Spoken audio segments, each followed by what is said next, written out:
안녕하세요. 팀TV입니다. 베트남의 국제선 재개 이후 국제결혼에 대한 상담들이 많이 들어오고 있는데요. 공통적으로 이 부분에 대해서는 꼭 말씀드려야 할 것 같아서 영상을 제작하게 되었습니다. 바로 국제결혼은 다문화 가정을 만드는 일이라는 것인데요. 많은 분들께서 국제결혼을 하시게 되면 무조건 여성이 한국의 모든 것들을 맞춰주어야 한다고 생각하십니다. 하지만 현실은 그렇지 않기 때문에 이러한 부분에서 분쟁이 생기는 것이죠. 국제결혼을 위해서 남성분께서 베트남 현지에 오신다면 성혼 자체는 쉬운 편입니다.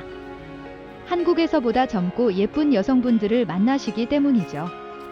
하지만 결혼을 단순히 외모만 보고 결정하신다면 그 결과는 당연하지 않을까요?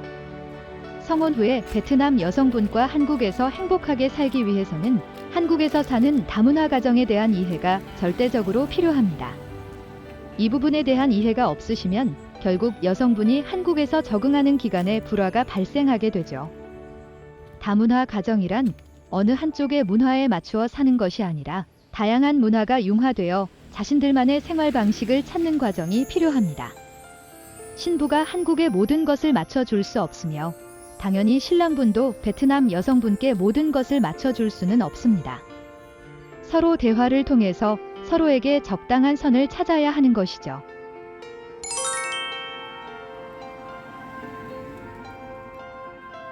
이것은 단순히 국제결혼에서만 일어나는 일이 아닙니다. 결혼이라는 것 자체가 서로에게 맞춰가는 과정인 것인데요.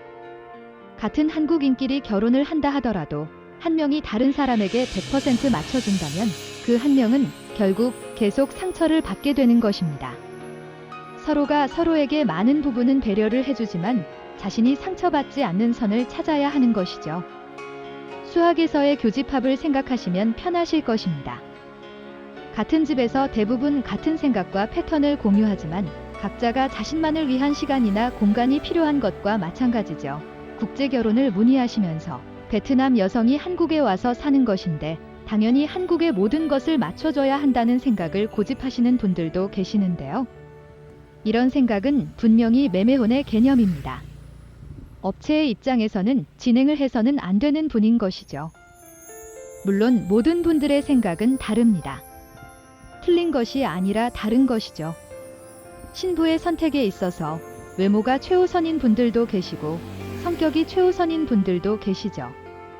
또한 자신의 현재 상황 때문에 다른 가족분들을 함께 돌봐줘야만 하는 상황의 분들도 계십니다. 각자의 상황이나 선택에 따라서 당연히 성혼하실 수 있습니다. 하지만 예쁘면서 성격도 좋고 모든 상황에 다 맞춰줄 수 있는 사람은 없습니다.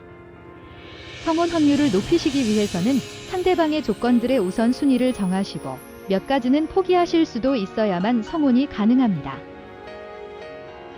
한국에 적응해야만 하는 베트남 신부와 그런 신부에게 적응해야 하는 한국인 신랑. 서로의 노력이 없이 어느 한 사람의 노력만으로는 누군가가 상처를 받게 됩니다. 그 상처가 당신의 신부가 되지 않도록 다문화 가정을 이해하셔야 합니다. 업체를 통한 국제결혼은 맞선을 통해 이루어지는 결혼입니다. 남성분께서 바라는 것이 많다면 여성분이 바라는 것도 당연히 많겠죠. 저희는 한국에서 건강한 다문화 가정을 만들기 위하여 신랑님과 신부님이 노력하시길 바랍니다. 이상 팀TV였습니다. 감사합니다.